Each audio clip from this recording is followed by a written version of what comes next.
Hey guys, welcome to my YouTube channel. तो सबसे पहले तो मैं आपसे माफ़ी मांगना चाहूँगी क्योंकि जो हमारी वीडियो मंडे को आनी थी वो पोस्टपोन हो गई है। वो आज ट्यूसडे को आई है।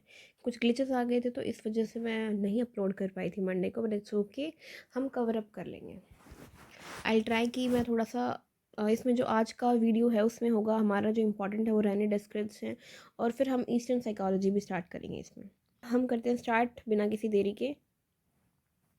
रेने डिस्क्रिट से पहले हम दो तीन साइकोलॉजिस्ट और देख लेते हैं। जैसे कि एक है हमारे पोल फेरबैन, जो इनका एरा था 1924 टू 1994। इनका क्या कहना था, ये कह रहे थे, जैसे कि हमने लास्ट वीडियो में क्या पढ़ा था, पैराडाइम पढ़ा था। तो अगर आपने पहले तो लास्ट वीडियोस नहीं देखी हो तो आप उसको कवर अप कर लेना, वरना आपको ये समझ में नहीं आएगा। ठीक है, तो हमने लास्ट वीडियो में पैराडाइम पढ़ा था। तो इन्होंने क्या कहा, ही said that whatever rules to exist must be broken in order for scientific progress to occur। कि भाई कोई भी जो आपने रूल्स बना रखे हैं, कोई भी एक फ्रेमवर्क बना रखा है किसी भी रिसर्च को कंडक्ट करने के लिए, कोई थ्योरी बनाने के लिए, उसका क्या होगा, वो मस्ट बी इन ब्रोकन। तो कभी ना कभी तो वो चीज़ क्वेश्चन मार्क में आएगी, और वो उस क्वेश्चन मार्क को प्रोसेस नहीं कर पाएगी। तब क्या होगा, तब एक नई साइंटिफिक अप्रोच आएगी। हमने पढ़ा था ना कि पैराडाइम में क्या होता है, कि भाई पैराडाइम की प्रोसेस भी पढ़े थे कि एक नॉर्मल साइंस होती है, फिर नॉर्मल साइंस में ड्रिफ्ट आता है, फिर रिवॉल्यूशन आता है, फिर जाके हमारी एक न्यू साइंस आती है। तो ये वही चीज़ कि भाई कोई भी थ्योरी हो, कोई भी रूल्स हो, आपको एक बार तो वो टूटेंगे, एक बार तो वो ख़राब होंगे ही। ठीक है, फिर आपका जो नई चीज़ें आएंगी, और ये चीज़ अच्छी भी है क्योंकि क्या होगा, इससे इससे साइंटिफिक प्रोग्रेस होगी। ठीक है, ये इनका कहना था। ये छोटी छोटी चीज़ें हैं, मैं बस आपको बता रही हूँ, कभी पूछ भी सकते हैं आपसे। फिर एक है हमारे पॉपर काल। इनका मानना क्या था दैट कि all scientific theories will eventually be found to be false. कि भाई जितनी भी आप थ्योरीज दे रहे हैं वो आगे जाके क्रिटिक्स आएंगे ही। मतलब आप कुछ भी दे दीजिए, क्रिटिक्स आपको क्रिटिसाइज करेंगे ही, तो आपकी जो थ्योरी है वो तो फॉल्स निकलेगी आगे।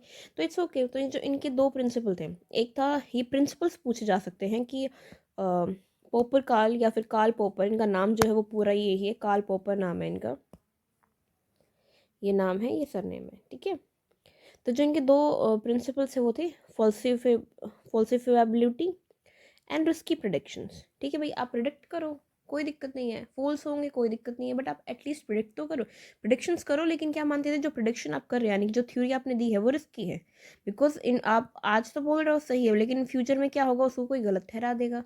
ये इनका मानना था। फिर जो नेक्स्ट है वो है खून थॉमस। ये क्या मानते थे, normal science continues until an existing paradigm is displaced by another paradigm. वही चीज़ की जो नॉर्मल साइंस है वो जब तक ही मान्यता दी जाती है उसको, जब तक कि नई जो नई साइंस नहीं आ जाती, यानी कि पैराडाइम, यानी कि जो हमारे फ्रेमवर्क है वो चेंज नहीं हो जाते, तब तक ही एक साइंस नॉर्मल साइंस मानी जाएगी, यानी कि जिसको हम मान रहे हैं। ठीक है, तो बस ये इतना ही था। ये थोड़ा बहुत पूछ लेते हैं, तो मैंने सोचा कि थोड़ा सा क्लियर हो जाए। तो चलो ठीक है, अब वो है रेने डेस्क्रिप्ट्स। इन्होंने क्या किया कि जो हमारा पुराना टॉपिक था, क्या, मोनिस्ट और ड्यूअलिस्ट। आपको पता है ना मोनिस्ट और ड्यूअलिस्ट क्या, ये क्या मानते थे कि सोल और बॉडी एक ही है, और ये क्या मानते थे, सोल और बॉडी दोनों अलग अलग चीज़ें हैं। ठीक है, तो इन्होंने ये आर्ग्यूमेंट रिवाइव किया कि भाई चलो अब इस मुद्दे पे बात करते हैं।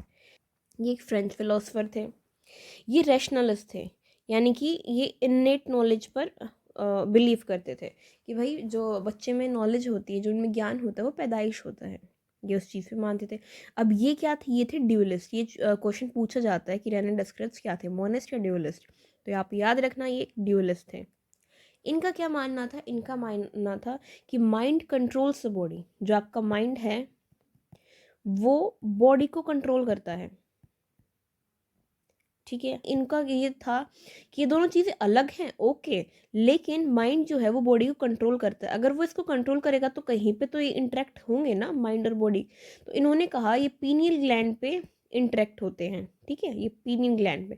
अब पीनियल ग्लैंड जो है वो हम जानते हैं, लेकिन इन्होंने अपनी थ्योरी में क्या नाम दिया, कॉनोरियम, पीनियल ग्लैंड को। ठीक, और ये इंट्रैक्शनलिज्म क्या बोला जाता है, जब माइंड और बॉडी इंटरकनेक्ट करते हैं ना, तो उस चीज़ को बोला जाता है। He said human have brain but animals don't. अब इन्होंने ये भी कहा कि भाई जो ह्यूमन बींग्स हैं उनके पास तो ब्रेन है, लेकिन जो एनिमल्स हैं उनके पास ब्रेन नहीं है, एब्सेंट होता है एनिमल्स में। अब ये जो वेन्स होती हैं ना, हमारी नर्व्स होती हैं इंसान में, इन्होंने इस क्या बोला है, इसको एनिमल रिफ्लेक्सेस बोला, कि जो एनिमल रिफ्लेक्सेस दौड़ते हैं हमारे इंसान की बॉडी में एज अ जो जो हमारी नर्व्स होती हैं, ठीक है, ये मशीन लाइक बेसिक फंक्शंस जो कंट्रोल करते हैं वो एनिमल रिफ्लेक्सेस, इन्होंने नाम दिया, जैसे कि पीनियल ग्लैंड को कोरोनियम दे रखा था, इसी तरीके से। ठीक हो गया। अभी नेक्स्ट, फिर एक साइकोलॉजिस्ट थे फ्रांसिस बेकन। ये क्या थे, ये फाउंडर थे एम्पिरिसिज्म के। एम्पिरिसिज्म के अगर फाउंडर थे तो क्या हम बोल सकते हैं क्या इन्होंने पॉजिटिविज्म की फाउंडेशन ले की थी? क्या हम बोल सकते हैं? ऑफ कोर्स हम बोल सकते हैं, क्योंकि अगर आपको याद हो जो ऑगस्ट कॉम्टे, हाँ मैंने लिख रखा है, जो ऑगस्ट कॉम्टे हैं ये कौन थे, इन्होंने पॉजिटिविज्म को इंट्रोड्यूस किया था। और हमने पढ़ा था कि ये किससे इन्फ्लुएंस थे, ये थे फ्रांसिस बेकन से, यानी कि एम्पिरिसिज्म से। एम्पिरिसिज्म के फाउंडर कौन थे, Francis Bacon. Oh got it. और अब ये इसके एम्पिरिसिज्म के फाउंडर थे, तो फिर कहीं ना कहीं ये पॉजिटिविज्म की एक जो नींव रखी थी वो इन्होंने रखी थी, क्योंकि ऑगस्ट कॉम्टे बहुत ज़्यादा इन्फ्लुएंस थे एम्पिरिसिज्म से। और हमने पढ़ा भी था कि काफ़ी हद तक सिमिलर होते हैं पॉजिटिविज्म और एम्पिरिसिज्म, ठीक है। Now he said that mind and body are different, but we should study only body. अब ये कहते थे कि भाई ठीक है, एक हो गया माइंड, एक हो गया बॉडी, मैं मानता हूँ कि ये दोनों अलग अलग हैं, आई एग्री, लेकिन हमें क्या स्टडी करना चाहिए, सिर्फ और सिर्फ बॉडी को स्टडी करना चाहिए। माइंड को इग्नोर करो, मैं मानता हूँ कि दोनों है, बट माइंड को इग्नोर करो, स्टडी किसको करो, सिर्फ बॉडी को, ये मानते थे। ऑब्जर्व बाय ऑब्जेक्टिवली, अब ये किस तरीके से स्टडी करो, ऑब्जर्व करो, इनको एक्सपेरिमेंट करो बॉडी पे, इस तरीके से। और जहाँ एक्सपेरिमेंट आ गया वहाँ पे कौन सा मेथड यूज़ होगा, क्वांटिटेटिव, क्योंकि क्वालिटेटिव तो हो ही नहीं सकता एक्सपेरिमेंट में। अब इसमें क्या होती है, इसमें होती है इंडक्टिव रीजनिंग। इंडक्टिव रीजनिंग आपकी जो लॉजिकल थिंकिंग होती है, लॉजिकल रीजनिंग, इंडक्टिव को लॉजिकल रीजनिंग भी बोल सकते हैं। इसमें क्या होता है, क्या होता है, specific to general, specific to general, ठीक है।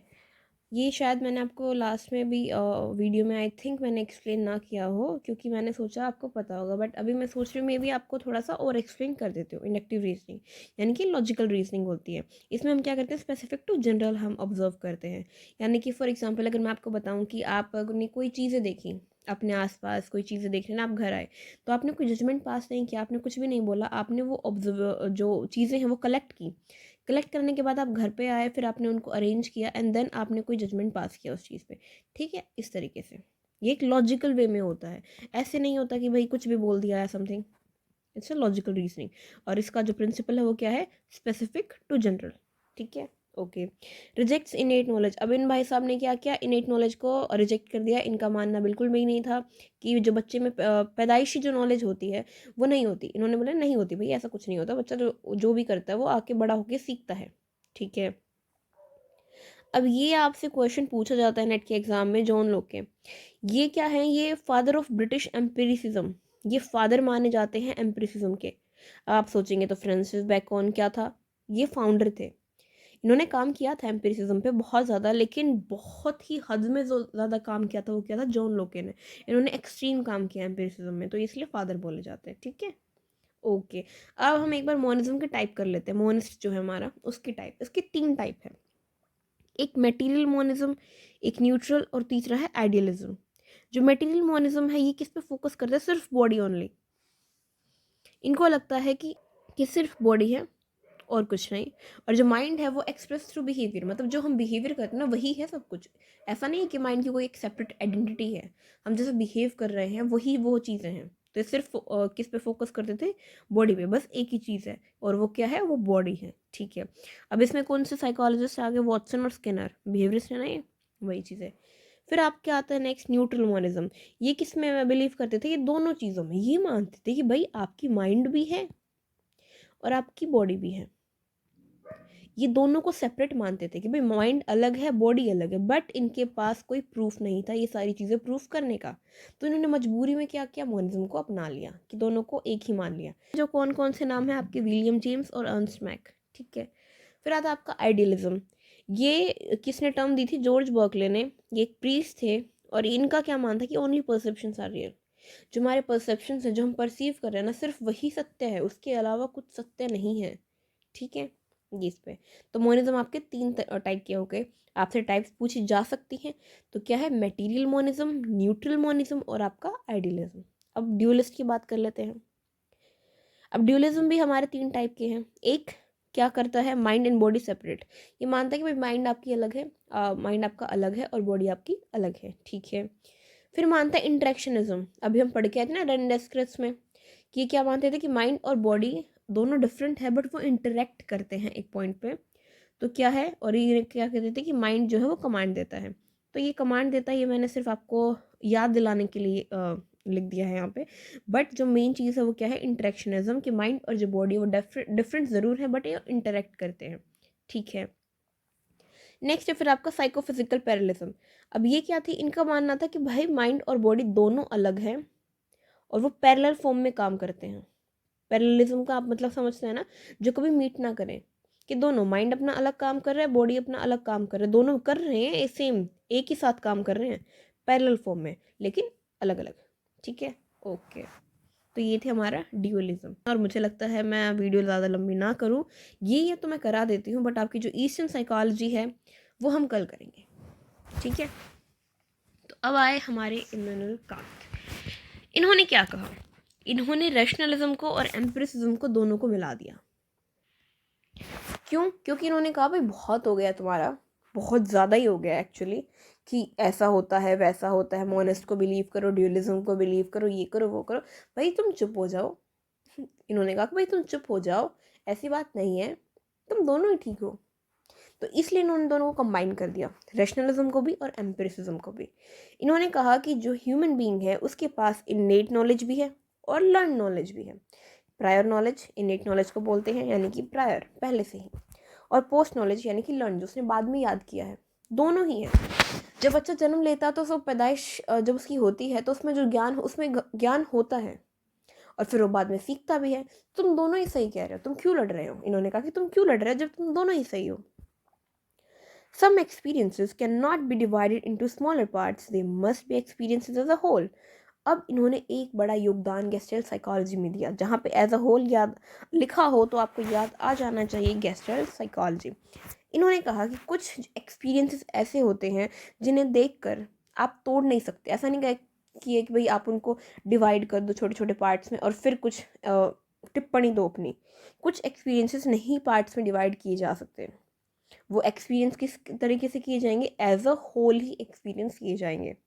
तो इन्होंने एक बहुत बड़ा योगदान दिया था किसमें, गेस्टल्ट साइकोलॉजी में, ठीक है, ओके। और ये दोनों में मानते थे, ये वो बंदे भी हैं जो मोनिस्ट और ड्यूलिस्ट दोनों में मानते थे, ओके। कौन, इमैनुअल कांत, ठीक है। अब बारी आती है हमारी फ्रेंड्स ब्रेंटानो की। ये इन्होंने जो फिनोमिनोलॉजी है, जो फिनोमिनोलॉजी टर्म है वो किन्होंने इंट्रोड्यूस की थी, इन्हीं की स्टूडेंट ने इंट्रोड्यूस की थी, ठीक है। ये पूछा जाता है कई बार। अब इनका जो कॉन्सेप्ट था वो क्या था, इनका कॉन्सेप्ट था कि जब आप कोई चीज़ देखते हैं ना, तब आप अपना थॉट प्रोसेस बनाते हैं, मतलब जो देखते हैं वही आप में थॉट आता है, वही आप चीज़ सोचते हो।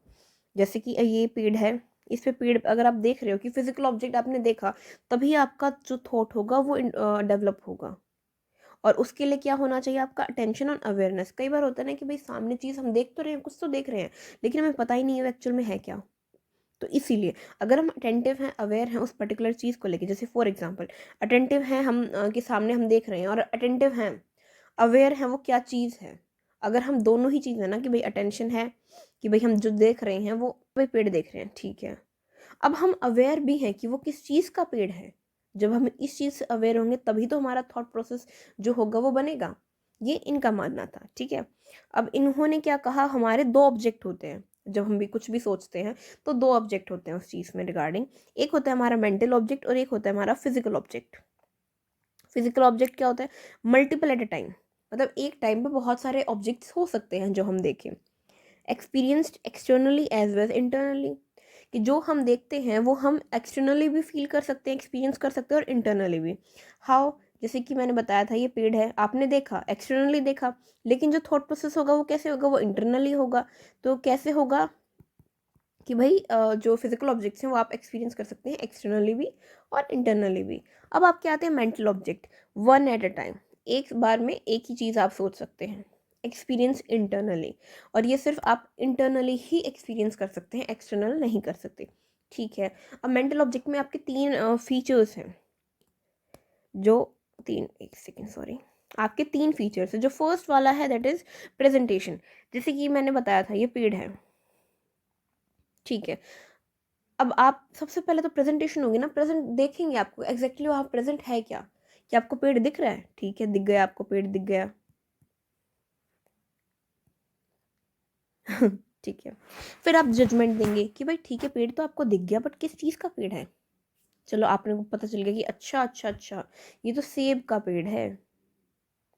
फिर आप phenomena of love and hate will देंगे कि भाई अगर आपको क्या है, आपको सेब का पेड़ पसंद है, आपको सेब का पेड़ पसंद नहीं है, क्या आपको वहाँ पे जाके सेब तोड़ने चाहिए, क्या करना चाहिए, तो वो आपका ये चीज़ आ जाती है लास्ट वाली, फिनोमेना ऑफ लव, कि भाई अच्छा लगता है, हेट बुरा लगता है, विल आपका क्या विचार है, ठीक है, करना क्या है आपको, लाइक डिसलाइक्स और ये सारी चीज़ें। तो ये तीन फीचर्स हैं।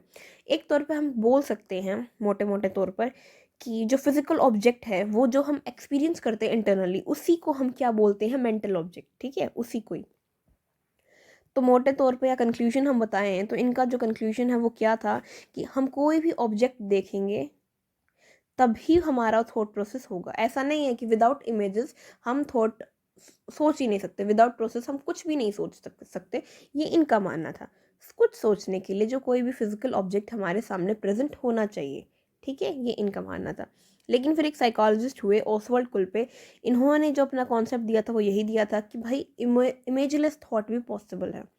ज़रूरी नहीं है कि आपके सामने वो चीज़ हो जब भी आप सोचें, हो सकता है आपके सामने वो चीज़ ना हो और आप कुछ भी सोच रहे हैं, या हो सकता है कि आप मेंटल थॉट में भी वो आपके चीज़ें ना बन रही हों, लेकिन आप उस चीज़ के बारे में सोच रहे हैं।